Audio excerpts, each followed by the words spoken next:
Hey guys, what's going on? It's been a while since I've kind of made a video and kind of felt like just updating everybody in life and stuff. Well, unfortunately, a couple days ago, kind of got to the point of my job. It's like, well, I kind of have to tell a story. The truck was being repaired Monday and Tuesday. We had a storm coming through on Wednesday. And so I originally thought, we weren't going to have a load going out with the storm and everything, which I thought right. And so that Thursday morning, I was going to have a load coming out, just picking up actually in Chickasaw, so right nearby Mobile. And it was going to go to Lumberton, North Carolina. Well, when I got to the yard and I saw my truck and I didn't really see the trailer that I originally take. And the trailer I take is usually a lot better compared to the other trailer that I've took before. And I have told them many times about this problem. Also, another driver has too. I've talked to them myself, where the tandems do not slide easy. And if you have a heavy load, it's nearly impossible to move them. It's even impossible to move them even when it's empty. And what it is, when you weigh out a trailer, and some of these doctor places you go to, you have to pull the tandems all the way back in order for them to load you, because some of these heavy loads, that's just how their doctor's set up to where the tandems got to be all the way to the back. So, and I've had to just build up my air pressure before where, it took me a good 20, 30 minutes just to move those tandems sometimes. And it got to be more common. And so I've told the mechanic, and either it just goes by his head or they only fix certain things what is worth to be fixing, which I understand. I understand that things cost money, and I know this is not the biggest truck company in the world. We didn't run but 3 trucks anyways, and we don't have but we got 3 trailers and a moving trailer. And but when I got at the yard this morning, I was already kind of upset that another driver took the trailer and he knew that I was taking that trailer. And so I told them, I said, look, we can't take this trailer because the tandems are screwed up. And if we go to a customer that, wants me to, because I don't want to be rejected for a load. It could be my load coming home. And for one thing, I've got, it's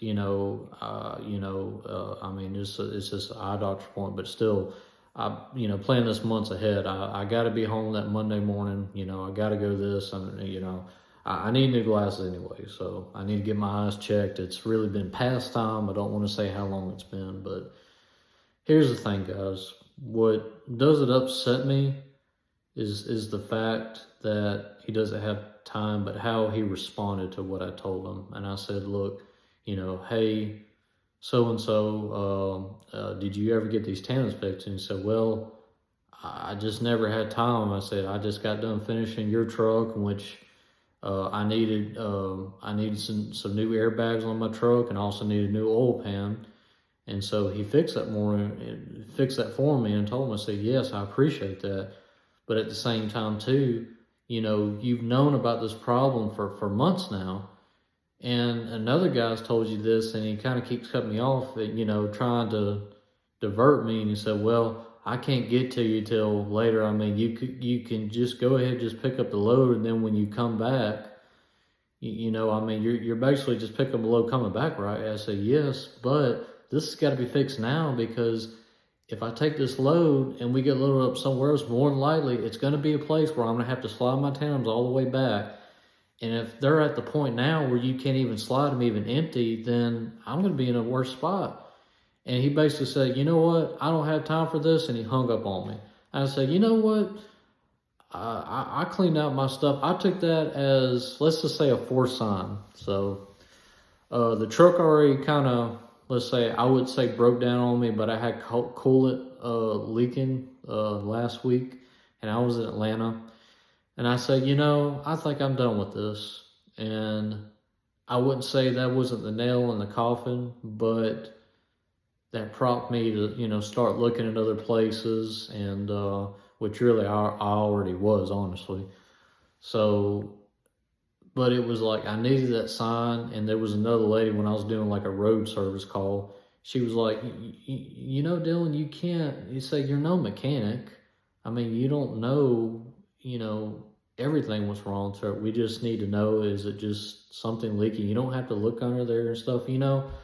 I took that as another sign too, and plus, I go above and beyond what employers want me to do, and unfortunately, that burns you sometimes, because then employers expect more out of you because you go the extra mile, and unfortunately, this is where a lot of hard workers get burned out, man, because these employers take advantage of them time and time again, and they don't know when to say no. Or it's like when I come back home, they want me to run papers by their office, which their office is nowhere near like where I park the truck at the yard. That's just where their staging warehouse is, where they do storage and stuff. And that's still a good 20 minutes out of my way when they could have just come to me. And I mean, I did stuff like that. And really, I should have just said, no, you can just come and get it. And see, you don't realize until you leave a place, you're like, wow, I put too much of my energy in things, and no wonder it was starting to affect me. And another thing, I miss Father's Day, man. I miss Father's Day because I was stuck between Kansas City and St. Louis, Missouri, because they didn't have a load of home. They could have just told me, hey, Dylan, we know Father's Day's come up. You know what, man? We want you to come home and just enjoy your Father's Day. I mean, they could have done that. That would have meant a lot to me. And I was, and actually I left this job before back in April, and I came back, and I was kind of expecting different results. It's the same results, and that's what I was afraid of. And so what upsets me the most, guys, is that for this mechanic to tell me, and this was a guy I really liked, by the way, never thought he would have been like this to me. Thought the world of him. He always thought the world of me. But you know what? People's true colors show out eventually. Their true colors, I mean, guys, just trust your gut instinct, man. And I kind of knew it was going to get to this point. I didn't want to leave the way that I did. But look at it this way. I'm all for leaving in 2 weeks' notice, but what they did to me was very wrong. And I've showed nothing but hard work and going the extra mile for this company and these people. And for them just to kind of treat me like this, I mean, yes, I'm gonna leave. Because, and you know what's funny, and I kind of just look at social media, it just caught my eye. I had no intention looking up their website or their social media page well, and pretty much that same day that I quit, they already put an ad for another driver, really a lease-to-own driver. I'm like, it makes me wonder. So it's like, did they intentionally push me out, or they were eventually going to phase me out? I don't know. But here's the thing, guys. I've already got an interview for Monday for another place. I've already talked to a guy, really honestly 2 weeks ago about it, that, I'm looking for a change. I'm looking to be home more. So God works out to the best for us, just where we don't understand. And the other thing is, listen, guys, if it gets tight sometimes, financially, your family might be robbing you, or this and that, you've got some problems going on. I'm going to tell you guys, God has rescued me more times when I was in dark place in my life, where I didn't know where I was going to have that next money come, that bill, and then the money comes in, or somebody gives me money. And here's the thing, we should always work. I don't believe in being a charity case or pity me or whatever. You do, and you work hard. I remember somebody telling me this, work hard as it depends on you, and you just leave the rest of God. And that's so true, guys. Because I'm telling you,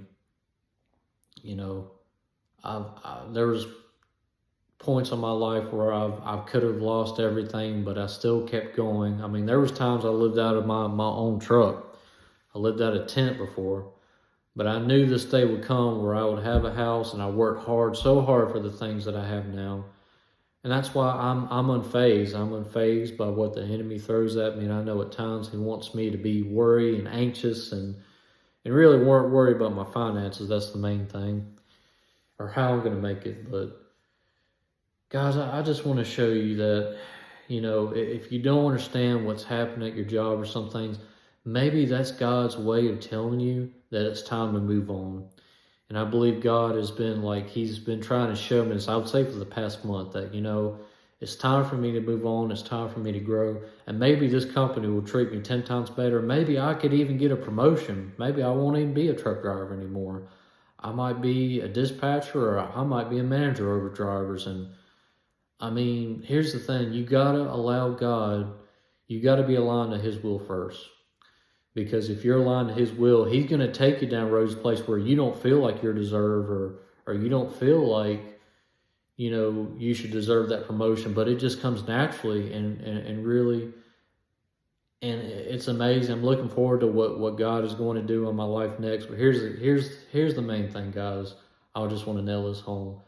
Don't be afraid where God is taking you, or he may be elevating you. And it might be uncomfortable at times, but you always want to pray and be where God wants you, because there could be a reason that God might promote you to manager, because he knows that you're going to be a good manager and you're going to treat people right, and you might be treating them better than what that manager was doing before. So trust the process. And guys, here's the thing. I know God has great things in store for me in my future, because I've told you, I have so many ideas and things, and I believe that this is a way that God wants to set the wheels in motion, because he knows the desires of my heart. He knows the desires of all of our hearts, and he knows our ambitions, goals, and dreams, and there's nothing wrong with having dreams, goals. But here's the thing. We got to stay aligned with God. We got to keep in his word daily, pray daily, and I have been, and I know this is a move of God. So I'm not fazed by this. I'm trusting God with this. And I just ask for prayers, and I'm praying for you all out there that needs prayers. If God is either elevating you or promoting you. And sometimes there's times in life where you just got to slow down and see what matters most, guys. I'm telling you, your family matters the most. Well, number one, God matters the most. Then your family, and then your job comes third.